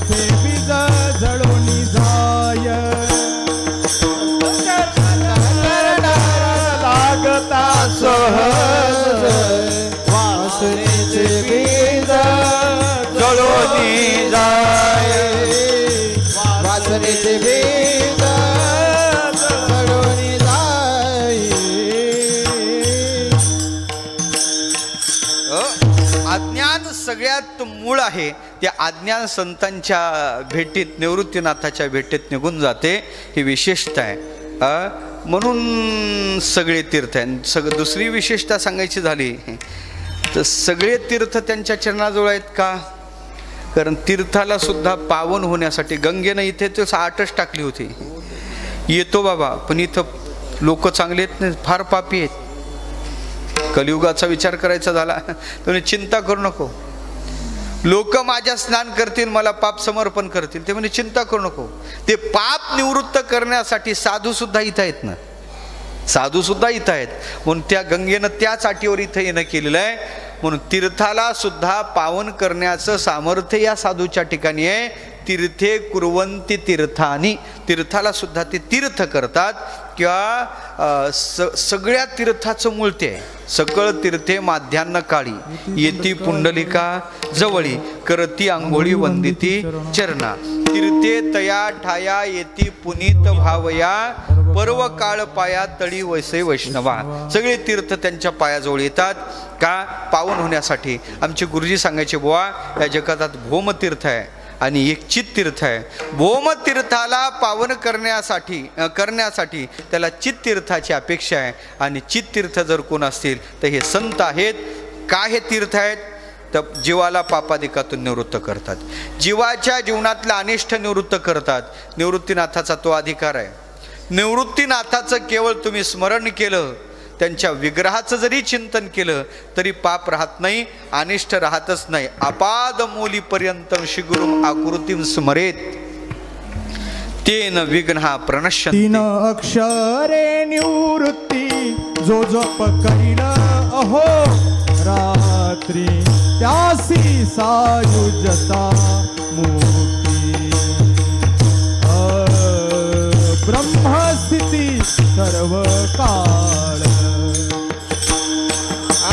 3 अक्षरे निवृत्ती जो जप वर्णक हो रात्री, त्यासी सायुजता मुक्ती. ब्रह्मस्थिती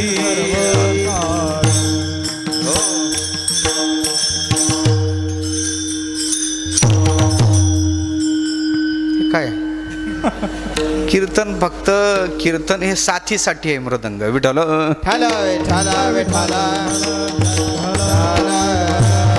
खऱ्या अर्थानं पाहायचं झालं तर विषय चालला आपला निवृत्तीनाथाच्या नामाचं महात्म्य सांगितलं. 3 अक्षरे निवृत्ती जो जप करील अहोरात्री, त्याशी सायुज्यता मुक्ती ब्रह्मस्थिती सर्व काळ. ब्रह्मस्थिती त्याला प्राप्त होते.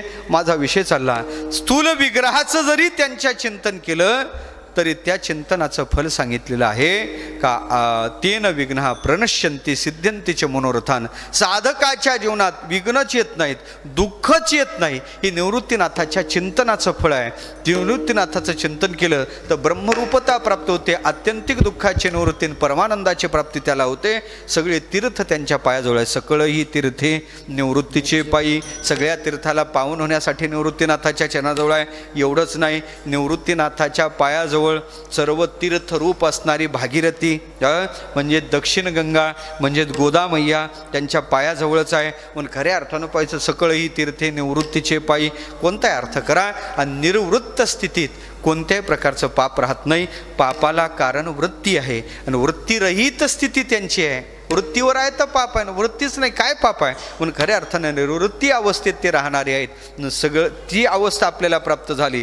ती अवस्था प्राप्त झाली का आपण तर ती पापाधिकम यस्मात, कोणतंच पाप त्याला लागत नाही. कारण ब्रह्मस्थितीत गेलेल्या महात्म्याला पापच लागत नाही. तयाची हाती घडे त्रैलोक्याचा घातूक तिने केली मातू बोलू नये, त्याला पाप लागत नाही.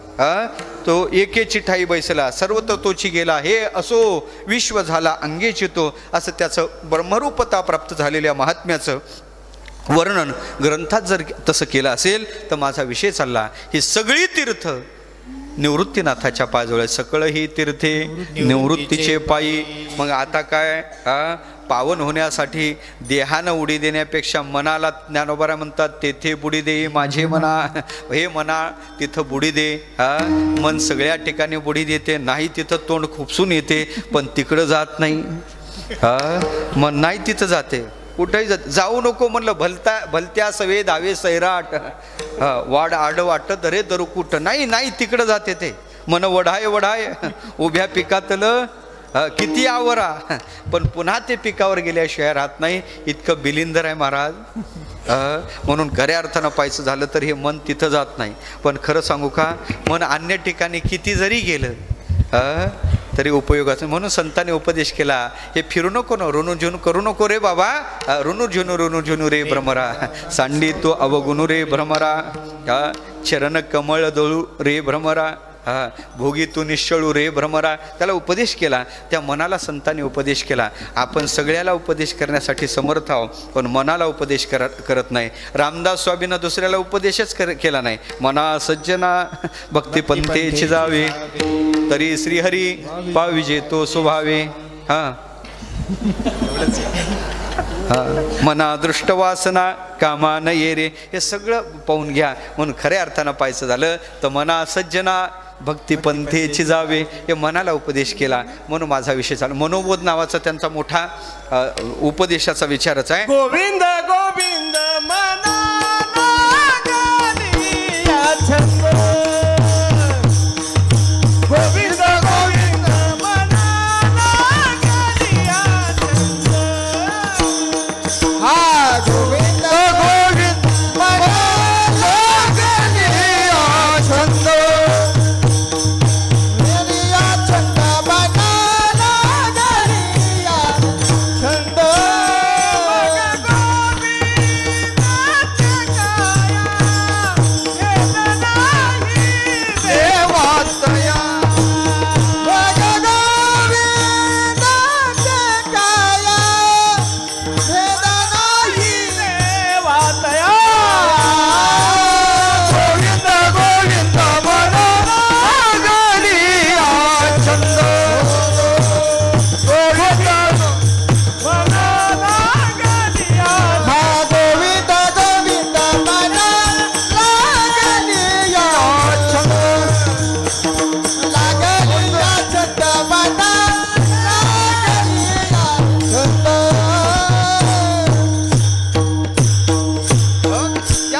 महाराज उपदेश करतात. बाबा तुला कळत आहे सगळे याच्या ठिकाणी, त्याला छंद मना गोविंद गोविंद, कितीतरी उपदेश. मना लागली या छंद मग गोविंद ते काया, ऐसे जागवितो जना सरिसे मना जन सरिसे जनासहित, कितीतरी आहेत.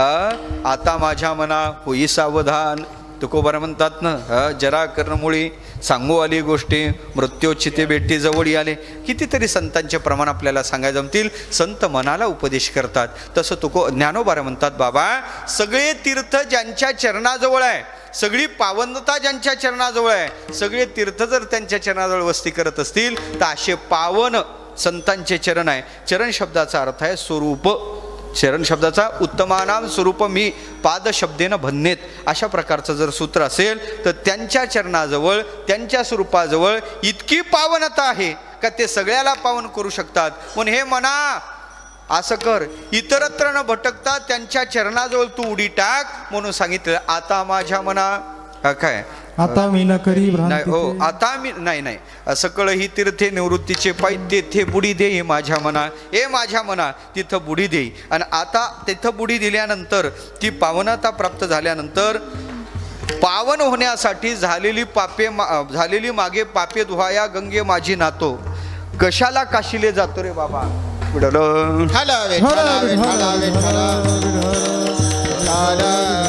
कशाला पंढरी जातो. राष्ट्रसंत तुकडोजी महाराजाचा आहे. म्हणून सांगतो, आपण सतत भटकतो कशासाठी, पापाच्या या तीर्थाला जाऊ दे, त्या तीर्थाला जाऊ दे, त्या तीर्थाला जाऊ दे, कशाला, पावनता प्राप्त करण्यासाठी आपल्याला तीर्थाला आपण जातो.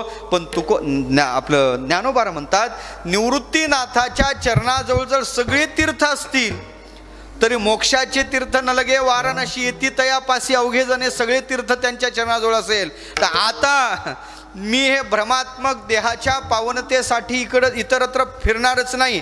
फक्त आता त्यांचा आश्रय करून वृत्तीचं मार्जन. आता मी न करी भ्रांतीचे भ्रमण, आता मी न करी भ्रांतीचे भ्रमण, आता मी न करी भ्रांतीचे भ्रमण, आता मी न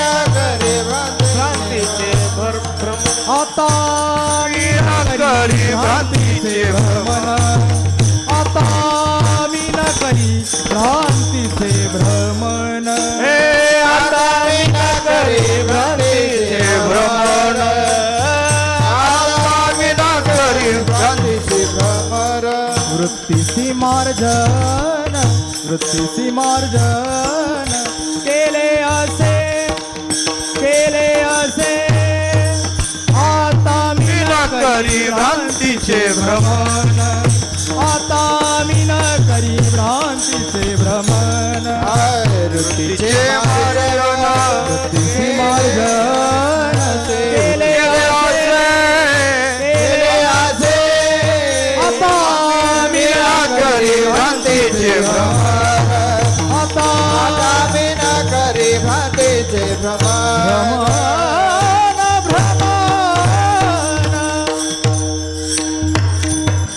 विठोबा रखुमाई विठोबा रखुमाई विठोबा रखुमाई विठोबा रखुमाई विठोबा रखुमाई विठोबा रखुमाई विठोबा रखुमाई विठोबा रखुमाई विठोबा रखुमाई विठोबा विठोबा रखुमाई विठोबा रखुमाई विठोबा रखुमाई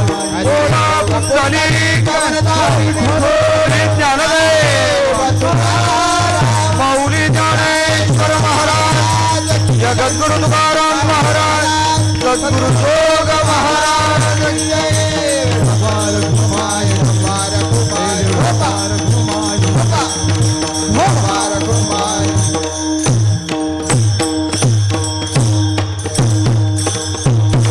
चाल शेवटी घेऊ अभंग थोडक्यात सांगून जातो. आता मी भ्रांतीचं भ्रमण करणार नाही.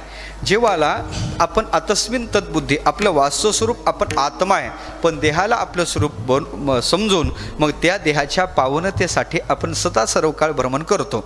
वास्तव्यात पाहायचं झालं तर हे किती भ्रमण केलं तरी देहाच्या शुद्धीसाठी देहाच्या पावनतेसाठी आहे. पण तो ज्ञानोबारा सांगू लागले आता मला या देहाच्या पावनतेसाठी भ्रांतीचं भ्रमण करण्याची गरज नाही. आतस्मिन तद्बुद्धी जे ज्याच्या ठिकाणी नाही ते त्याच्या ठिकाणी पाहणं आणि तेच आपलं स्वरूप समजून खऱ्या अर्थानं त्याच्यासाठी शुद्धीसाठी प्रयत्न करणं हे भ्रमात्मक भ्रमण आहे किंवा भ्रांतीचं भ्रमण आहे. ते आता माझ्याकडून घडणार नाही. आता मी न करी भ्रांतीचे भ्रमण. मग करणार काय? ती पावनता प्राप्त करण्यासाठी, ती अवस्था प्राप्त करण्यासाठी, ती तीर्थरूपता प्राप्त करण्यासाठी वृत्तीचे मार्जन केले असे. वृत्तीचं मार्जन केलं पाहिजे. बाकी किती जरी वर किती धुतलं काय उपयोग नाही. वर धुवून किती उपयोग नाही. मन धुणं महत्त्वाचं आहे. चित्त सुचित करी मन सुचित करी न धरी विषयाची सोय. आलं लक्षात? संतांनी आपल्याला उपदेश केला का तुम्ही चित्त शुद्ध करा. चित्त शुद्ध नाही बाकी काही उपयोग नाही. मग किती तीर्थात राहिला काय उपयोग नाही. अहो त्या तीर्थात दगड राहतात ना ते शेवाळतात. ते शेवाळतात दुसऱ्याला बुडवतात. उपयोग नाही. तसे काही तीर्थात राहतात आणि शेवाळतात दुसऱ्याला तिथं बुडतात पण दुसऱ्यालाही बुडवतात. असे कितीतरी दगड आहेत का तीर्थात राहून शेवाळून बुडवत आहेत. तर ज्ञानोबा म्हणतात मी ते करणार नाही. वास्तव्यात पाहायचं झालं तर वृत्तीचं मार्जन महत्त्वाचं आहे. सद्गुरुनाथाच्या जवळ गेल्यानंतर साधकाचं कर्तव्य आहे काय करायचं? सद्गुरूच्या जवळ देहाचा विचार करायचा नाही. या देहाच्या पेक्षा सुद्धा मन आपल्या अंतःकरणाचा म्हणजे सूक्ष्म देहाचा विचार करायचा. ते सूक्ष्म देह किती माझा पावन होईल याच्यासाठी त्याने प्रयत्न करायचा. माझे विकार किती शांत झाले, माझ्या परमात्म्याच्या विषयी आवड माझ्या अंतःकरणात किती निर्माण झाली असा भाव जागृत ठेवायचा. तुकोबारा ज्ञानोबारा म्हणतात मी ते करील. आता मी न करी भ्रांतीचे भ्रमण. हे किती भटकंती केली उपयोग नाही. वृत्तीचे मार्जन केले असे. मी वृत्तीचं मार्जन वृत्तीला शुद्ध केलं आणि वृत्ती शुद्ध झाली का संपलं. ही वृत्ती ज्यावेळेस अनात्म पदार्थाचा विचार करते ती कश्मल आहे, दुःखदायक आहे. म्हणून अनात्म चिंतनम त्यक्त्वा कश्मलम दुःख कारण. आलं का लक्षात? अनात्म पदार्थाच्या चिंतनात वृत्ती गुंतली का ते कश्मल आहे, ते पाप आहे, दुःख कारक आहे. म्हणून वृत्ती अनात्म पदार्थाला सोडून आत्मपदार्थाच्या ठिकाणी परमात्म पदार्थाच्या ठिकाणी निर्माण जाते तेव्हा खरं जीवाला सुख प्राप्त होते. वृत्ती ही निवृत्ती झाली, जनन दिसे तेथे सुखे मी निजलो गा शून्य सारोनी तेथे, ही अवस्था त्याला प्राप्त झाली पाहिजे. तो ज्ञानोबा म्हणतात मी ती केलं. आता आम्ही न करी भ्रांतीचे भ्रमण वृत्तीचे मार्जन केले असे. आणि या वृत्तीचं मार्जन केल्यानंतर वृत्ती एकदा का शुद्ध झाली, जी वृत्ती या प्रपंचाला खऱ्या अर्थानं प्रसवणारी आहे, हा प्रपंच त्याच्या मूळ आहे. ती जर निवृत्ती झाली तर प्रपंच नाही, हे सगळं जगत आहे, मनोमात्र जगत आहे. मनोमात्र जगत असेल तर एकदा ते मन मावळलं, मन राम झालं, वृत्तीचं मार्जन झालं, वृत्ती शुद्ध झाली, चित्तम चित्त विजयानियात तकारो विषयाध्यासा, ते विषयाचा अध्यास सद्गुरूच्या कृपेनं निवृत्त केला. हे मी नाही ते मी नाही, पंचकोशाचा निराश सद्गुरूच्या कृपेनं केला. वास्तव्यात मी अन्नमय कोश नाही, मी मनोमय कोश नाही, मी विज्ञानमय कोश नाही, हे आधी करून. आणि मी आनंदमय कोश नाही. मी अन्नमय कोश का नाही? कार्यत्व, मी कार्य नाही. अन्नमय कोश कार्य आहे. त्याच्यानंतर पुढं पाहायचं झालं तर मी प्राणमय कोश नाही. का? चैतन्य आधी चैतन्यवर म्हणजे जडत्व हा हेतू दिला. मी जड नाही, मी आत्मा आहे. त्याच्यानंतर मी मनोमय कोश नाही. का नाही? का नाही मनोमय कोश? का नाही? खऱ्या अर्थानं पाणी तेरा रंग कैसा जिसमी मिलाया वैसा, निश्चित स्वरूप नाही त्याचं, पण खऱ्या अर्थानं चंचलत्व म्हणून ते मी नाही. त्याच्यानंतर मी विज्ञानमय कोश नाही. का नाही? का नाही? त्याचं कारण आहे विलय आदी धर्मत्वात. आणि मी आनंदमय कोश सुद्धा नाही. का नाही? त्याचं कारण आहे मी कादाचिकत्व, कधी आहे कधी नाही. पुण्यभोग ज्यावेळेस प्राप्त आहे त्यावेळेस वृत्ती तिथं राहते.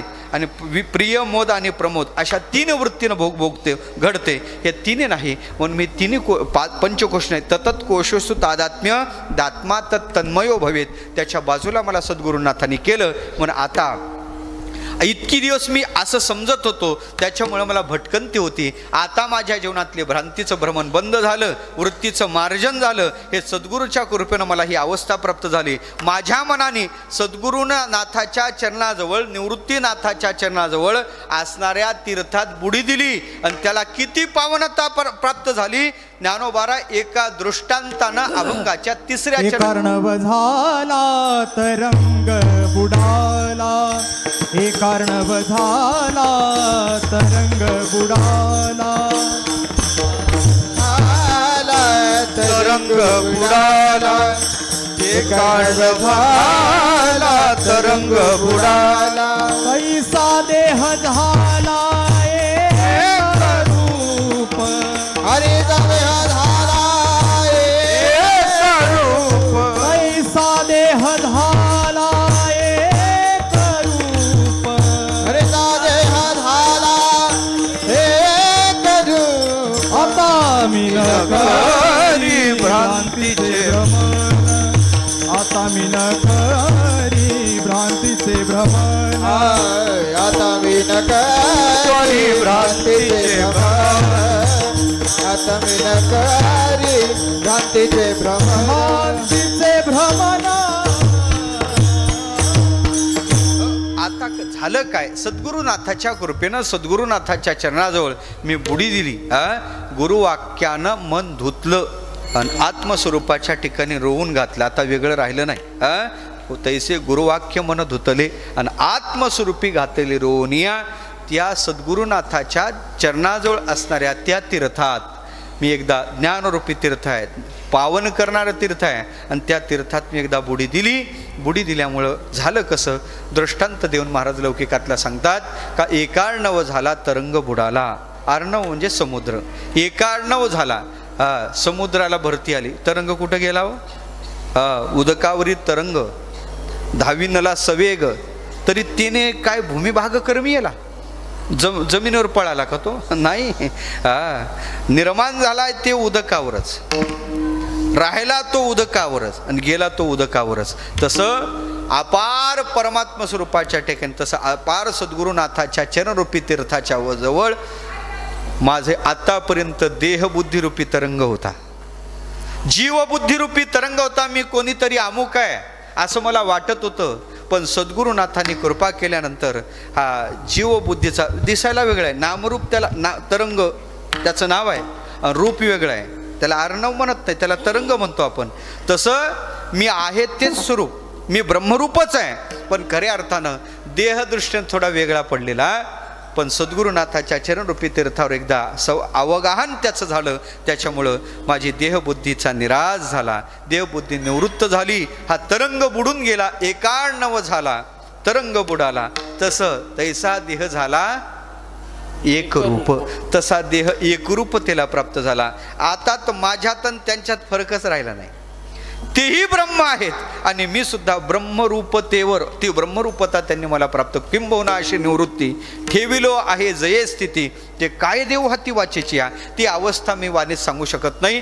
ती निरुपाधिक ब्रह्मरूपता त्या सद्गुरुनाथांनी मला प्राप्त करून दिली. आता देह तसा माझा देह एकरूपतेला प्राप्त झाला, देहच ब्रह्म झाला, देह प्रत्यक्ष झाला, देव अशी माझी अवस्था झाली. आणि म्हणून निवृत्तीनाथ महाराज म्हणतात, खरं आपलं ज्ञानोबारा म्हणतात, या निवृत्तीनाथाने मोठं नवल केलं. ओ आश्चर्य मध्ये विवारू विठ्ठल नवल केले, पापरक मध्ये विवारू विठ्ठल नवल नवल रखुमादेवी वरू विठ्ठल नवल केले, नवल केले, बाप रखुमादेवी वरू विठ्ठल नवल केले, पाप रखमादेवी वरू विठ्ठल नवल केले, पाप रखमादेवी वरू विठ्ठल नवल केले, बाप रखुमादेवी वरू विठ्ठल नवल केले, बाप रखुमादेवी वरू विठ्ठल नवल केले. तारू हरविले मृग जळी, तारू हरविले मृग जळी, तारू हरविले मृग जळी, मृग जळी, मृग जळी, तारू हरविले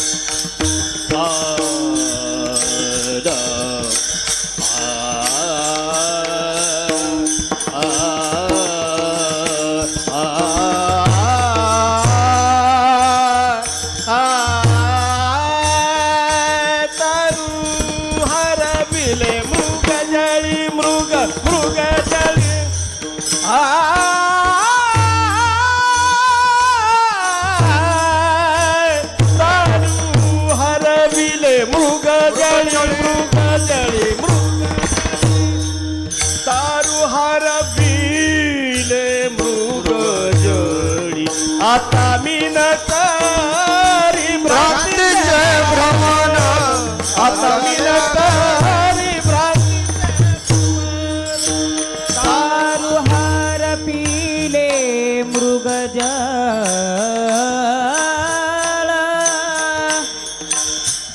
मृग जळ केले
ज्ञानेश्वर माऊली ज्ञानराज माऊली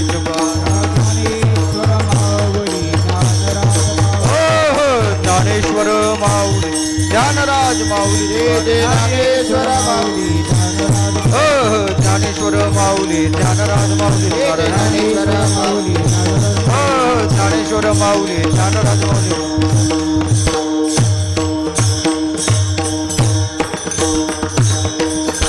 माझ्या सद्गुरुनाथांनी निवृत्तीनाथांनी एक आश्चर्य केलं. काय आश्चर्य केलं?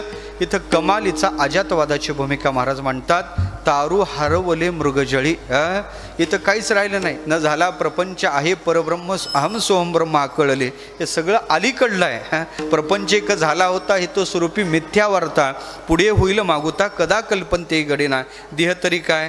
देह म्हणजे आपलं स्वरूप. नसताची दावणी भेव केला जे होईम पुटी. देहाला आपलं स्वरूप मानून बसलो होतो आणि खऱ्या अर्थानं पाहायचं झालं आणि मग त्या देहाच्या पावनतेचा विचार हे ते करत होतो. खऱ्या अर्थानं पाहायचं हे काहीच नाही. हे सगळं स्वप्न गेम आहे, दुसरं काहीच नाही सगळं. म्हणून तारू हरपले मृगजळी. गुरुजीनं केलं काय? सगळंच खोटं. तारू ते मृगजळे खोटं. ते कुठं हरवलं? ते तारू मृगजळाच्या ठिकाणी हरवलं. मृगजळात बुडणं तरी खरं आहे का? काही नाही. हे सगळं तशा प्रकारचं आहे. पण माझ्या सद्गुरुनाथांनी कमालीचा अजातवादाच्या भूमिकेवर या अवस्थेवर म्हणून मला आणून ठेवलं. आणि ती अवस्था अशी आहे, ती अवस्था अशी आहे, आता ती केवळ पावन अवस्था आहे. तिथं कधीच अपावित्र्यता, अन्य तीर्थाच्या ठिकाणी सुद्धा अन्याने स्नान केल्यानंतर अपावित्र्यता येऊ शकते. पण ही अवस्था अशी आहे, याला कधीच अपावित्र्यता प्राप्त होत नाही. अशी केवळ सुचिता अवस्था, केवळ पावनता अवस्था सद्गुरुनाथाच्या कृपेनं मला प्राप्त झाली. आणि आश्चर्यच माझ्या जीवनात सद्गुरुनाथांनी केलं. घटना जशी घडते त्याच्यापेक्षा वेगळ्या पद्धतीने घडलं तर आश्चर्य आहे. कार्यकारणाची संगतीच लागत नसेल आपल्या बुद्धीला, आश्चर्य आहे. पण तशा प्रकारचं त्यांनी ते नवल केलं आणि मला बाप रखुमादेव विठ्ठले नवल केले. यांनी या नवल केलं आणि तारू हरपले मृगजळी अशी अवस्था मला प्राप्त झाली. मला वाटते देवाच्या कृपेनं, निवृत्तीनाथाच्या कृपेनं बाबाई त्याच अवस्थेत गेले आणि आपल्याला सुद्धा हीच अवस्था सद्गुरूच्या कृपेनं प्राप्त झाली पाहिजे. काय? या देहाचा आपला निराश झाला पाहिजे आणि केवळ ती आत्मरूपता, ती अवस्था आपल्या जीवनात प्राप्त झाली पाहिजे. आणि तिथून आपण कधीच पुन्हा ढळू नाही. असं कायम तेथे बुडी द्या, पुन्हा बाहेर यायचंच नाही. त्या तीर्थातून कधी बाहेर यायचंच नाही. असं अथांग असणारं स्वरूप स्थितिरूपी तीर्थ ते आपल्याला प्राप्त व्हावं अशी सद्भावना करतो. झालेली सेवा समर्पण करतो. वाणीला विराम देतो. मोठ्या प्रेम चाल झाली वाटते. मोठ्या प्रेमानं देवाचं भजन करू. विठ्ठल जय जय.